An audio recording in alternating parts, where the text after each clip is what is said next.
নমস্কাৰ আপোনালোকে চাই আছে এএনএ নিউজ লাইভ ষ্টুডিঅ'ত মই প্ৰিয়মজ্যোতি হাজৰিকা লৈ আহিছো এই মুহূৰ্তৰ এক বিশেষ খবৰ প্ৰাক্তন আইএছ বিষয়া তথা এনআৰসিৰ প্ৰাক্তন সমন্বয়ক হিতেশ দেৱ শৰ্মাৰ বিৰুদ্ধে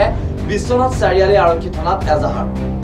অসম সংখ্যালঘু সংগ্ৰাম পৰিষদৰ কেন্দ্ৰীয় সমিতিয়ে এজাহাৰ দাখিল কৰিছে হিতেশ দেৱ শৰ্মাৰ বিৰুদ্ধে অসম সংখ্যালঘু সংগ্ৰাম পৰিষদৰ কেন্দ্ৰীয় সাধাৰণ সম্পাদক নাজিৰ আহমেদে বিশ্বনাথ চাৰিআলি সদৰ থানাত দাখিল কৰিছে এজাহাৰ সোশ্যাল মিডিয়াত বিতৰ্কিত আৰু অসাংবিধানিক মন্তব্য কৰি বিতৰ্কত হিতেশ দেৱ শৰ্মা মুখ্যমন্ত্ৰীক স্কুটি আৰু নিযুত মইনা আঁচনি পৰিহাৰ কৰি সংখ্যালঘু অঞ্চলত পিস্তল আঁচনি ল'বলৈ সোশ্যাল মিডিয়াত আহ্বান জনোৱাৰ বাবে আৰক্ষী থানাত এজাহাৰ দাখিল কৰিছে সংগঠনটো লৈ আহিছো সবিশেষ প্ৰাক্তন আইএছ বিষয়া তথা এনআৰসিৰ প্ৰাক্তন সমন্বয়ক হিতেশ দেৱ শৰ্মাৰ বিৰুদ্ধে বিশ্বনাথ চাৰিআলি আৰক্ষী থানাত এজাহাৰ অসম সংখ্যালঘু সংগ্ৰাম পৰিষদৰ কেন্দ্ৰীয় সমিতিয়ে এজাহাৰ দাখিল কৰিছে হিতেশ দেৱ শৰ্মাৰ বিৰুদ্ধে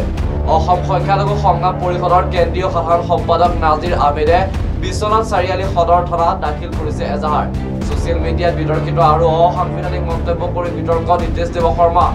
মুখ্যমন্ত্ৰীক স্কুটি আৰু নিযুত মইনা আঁচনি পৰিহাৰ কৰি সংখ্যালঘু অঞ্চলত পিস্তল আঁচনি ল'বলৈ সোশ্যাল মিডিয়াত আহ্বান জনোৱাৰ বাবে আৰক্ষী থানাত এজাহাৰ দাখিল কৰিছে সংগঠনটোৱে ৰাজ্যত উজনি নামনি বিতৰ্ক চলি থকাৰ সময়ত হিতেশ দেৱ শৰ্মাৰ উচতনিমূলক পোষ্ট লিখাৰ অভিযোগ মেধাৱী শিক্ষাৰ্থীক স্কুটি আৰু নিযুত মইনা আঁচনিৰ পৰিৱৰ্তে চৰকাৰে পিস্তল হাতত দিব লাগে বুলি বিতৰ্কিত পোষ্ট লিখিছিল ফেচবুকত মুখ্যমন্ত্ৰীয়ে পিস্তল আঁচনি ল'ব লাগে বুলি ফেচবুকত পোষ্ট কৰি এতিয়া বিপদত পৰিছে হিতেশ শৰ্মা বিক্ৰী অসম আৰক্ষীয়ে তদন্ত কৰি হিতেশ দেৱ শৰ্মাক গ্ৰেপ্তাৰ কৰাৰ দাবী সংগঠনটোৰ ছাত্ৰ ছাত্ৰীসকলক সন্ত্ৰাসবাদী কাৰ্যত জড়িত হ'বলৈ উচতনি দিয়াৰ অভিযোগ হিতেশ দেৱ শৰ্মাৰ বিৰুদ্ধে এক ব্ৰেকিং নিউজ আহি পৰিছে মুহূৰ্তৰ প্ৰাক্তন আইএছ বিষয়া তথা এনআৰসিৰ প্ৰাক্তন সমন্বয়ক হিতেশ দেৱ শৰ্মাৰ বিৰুদ্ধে বিশ্বনাথ চাৰিআলি আৰক্ষী থানাত এজাহাৰ অসম সংখ্যালঘু সংগ্ৰাম পৰিষদৰ কেন্দ্ৰীয় সমিতিয়ে এজাহাৰ দাখিল কৰিছে হিতেশ দেৱ শৰ্মাৰ বিৰুদ্ধে অসম সংখ্যালঘু সংগ্ৰাম পৰিষদৰ কেন্দ্ৰীয় সাধাৰণ সম্পাদক নাজিৰ আহমেদে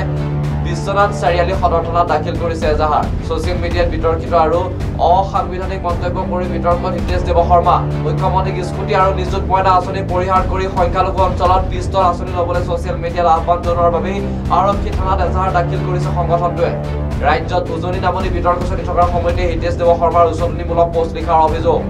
মেধাৱী শিক্ষাৰ্থীক স্কুটি আৰু নিযুত মইনা আঁচনিৰ পৰিৱৰ্তে চৰকাৰে পিস্তল হাতত দিব লাগে বুলি বিতৰ্কিত পোষ্ট লিখিছিল ফেচবুকত আৰু মুখ্যমন্ত্ৰীয়ে পিস্তল আঁচনি ল'ব লাগে বুলি ফেচবুকত পোষ্ট কৰি এতিয়া বিপদত পৰিছে হিতেশ দেৱ শৰ্মা বিক্ৰী অসম আৰক্ষীয়ে তদন্ত কৰি হিতেশ দেৱ শৰ্মাক গ্ৰেপ্তাৰ কৰাৰ দাবী সংগঠনটোৰ ছাত্ৰ ছাত্ৰীসকলক সন্ত্ৰাসবাদীৰ কাৰ্যত জড়িত হ'বলৈ উচতনি দিয়াৰ অভিযোগ হিতেশ দেৱ শৰ্মাৰ বিৰুদ্ধে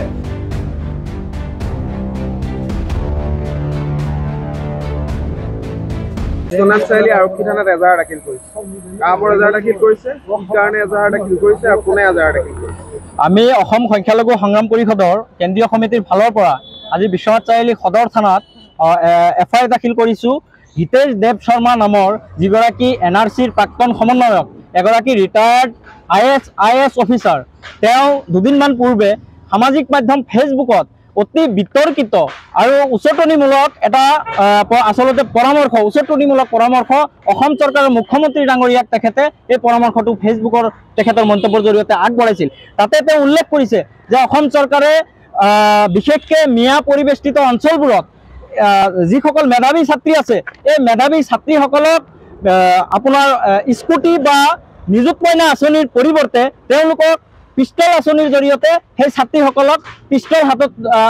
দিয়াৰ কাৰণে তেওঁ এটা ফেচবুকত উপদেশমূলক আচলতে উচতনিমূলক এটা মন্তব্য আমাৰ দৃষ্টিগোচৰ হৈছে তাৰ পৰিপ্ৰেক্ষিতত আজি আমি সংখ্যালঘু সংগ্ৰাম পৰিষদে বিশ্বনাথ চাৰিআলি সদৰ আৰক্ষী থানাত কেন্দ্ৰীয় সমিতিৰ তৰফৰ পৰা এখন এফআইআৰ দাখিল কৰিলোঁ ইয়াৰ পৰা অসমৰ আৰক্ষী প্ৰধান সঞ্চালক প্ৰধান আৰু গৃহ বিভাগক অনুৰোধ জনাইছোঁ অতি সোনকালে এইগৰাকী